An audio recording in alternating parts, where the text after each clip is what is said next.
E aí pessoal, tudo beleza? Bom, hoje nós vamos falar de um assunto meio quadrinho, meio familiar. É que o meu pai, ele voltou a ler Tex depois de 40 e tantos anos. E aí eu quero conversar um pouco sobre essa experiência com vocês, beleza?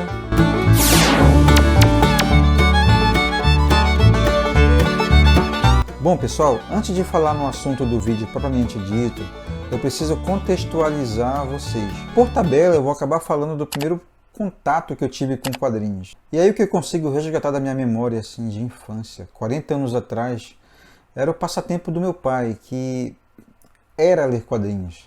O quadrinho que ele lia era Tex. Um episódio que eu nunca vou esquecer. Foi uma vez que eu era criança, nós fomos viajar para algum lugar e nós fomos de navio. E aí eu estava no porto com o meu pai e o meu tio, e eles me deram para eu segurar alguns quadrinhos do Tex. Eu lembro que tinha uns assim bem novinhos, né?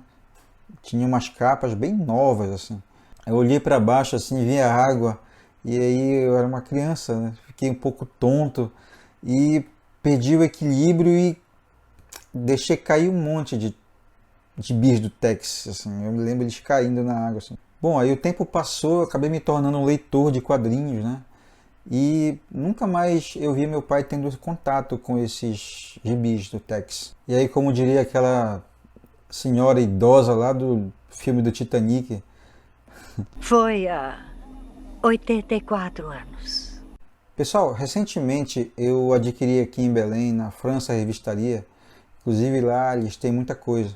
Alguns exemplares de Tex gigante em cores, da Mitos. E aí eu guardei aqui para, quem sabe, fazer algumas resenhas da minha experiência em ler Tex pela primeira vez. Aí eu sempre com essa lembrança de criança, poxa, mas meu pai lia Tex e tal, nunca mais eu vi lendo. E aí eu tive essa coisa de, acho que eu vou emprestar um para ele, bora ver qual que é a impressão dele sobre esse quadrinho.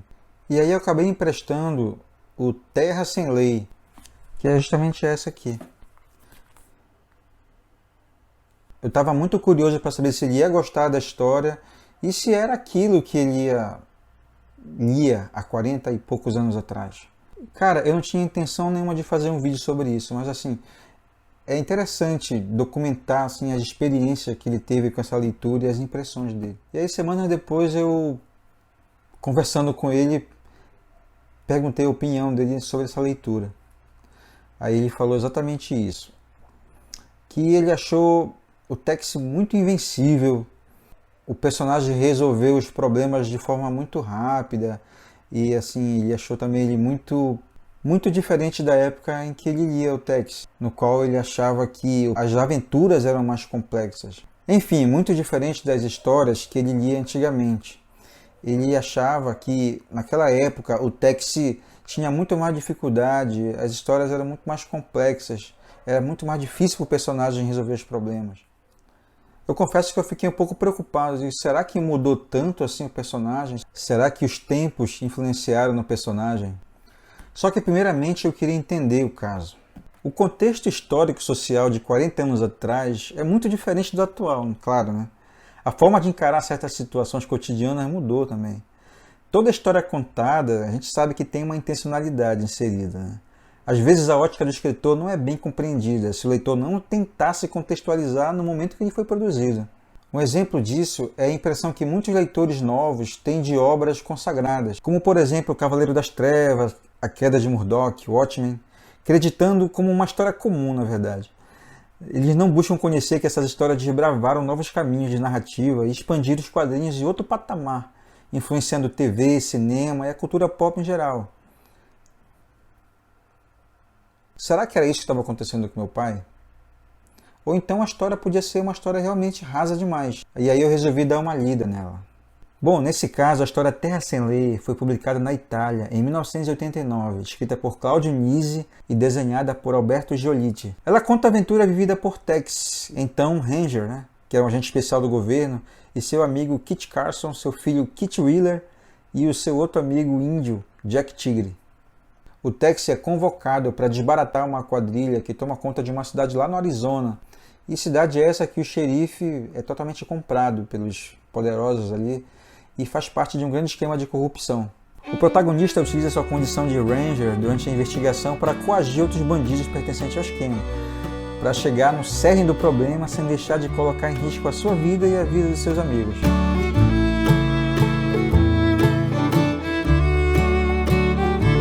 E entre esses ingredientes de coação tem espancamento, destruição do patrimônio alheio e até morte. Apesar da eficácia do plano do Tex para atingir o seu objetivo, eu mesmo fiquei um tanto que surpreso pelos seus métodos. Mas se contextualizarmos a época da colonização do oeste americano, veremos que tem todo sentido. É complicado se atribuir valores atuais a um personagem ambientado no oeste americano, aproximadamente 150 anos atrás. O meu velho estava certo em querer uma história mais complexa e mais complicada para o Tex, mas isso não se deve a esses 40 e tantos anos depois, como vimos. As práticas do nosso herói estão coerentes com o Velho Oeste. Nós podemos atribuir essa diferença que ele achou a uma determinação do próprio roteirista da história em querer atribuir a Tex uma condição de resolver os problemas de forma mais eficaz, utilizando-se, claro, da sua condição de Ranger. Enfim, pessoal, para concluir essa história, eu não atribuo a percepção que ele teve nessa leitura de Tex a uma mudança na abordagem do personagem, e sim a uma própria opção do roteirista em mostrar realmente um Tex mais determinado, mais objetivo, e como é uma história que existem vários vilões, vamos dizer assim, uma teia de intrigas que o personagem tinha que desbaratar um a um. O Claudio Nisi optou por fazer um Tex mais contundente nas suas abordagens. Bom, eu li essa história e concordo com ele nas colocações. No entanto, eu me deixei levar pelo espírito de aventura de Tex e muito também pela arte do Alberto Giolitti, que é sensacional. Cada quadrinho aqui é um pôster.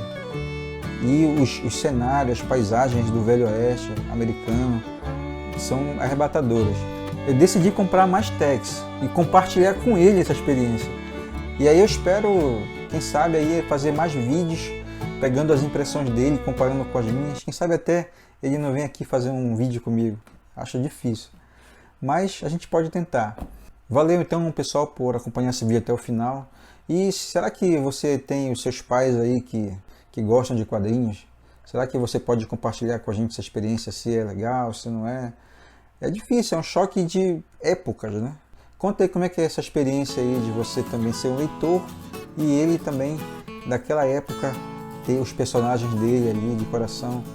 Como é que é essa convivência, então? Falou, espero que a gente possa fazer mais vídeos compartilhando isso aí. Um abraço a todos e até mais. Tchau!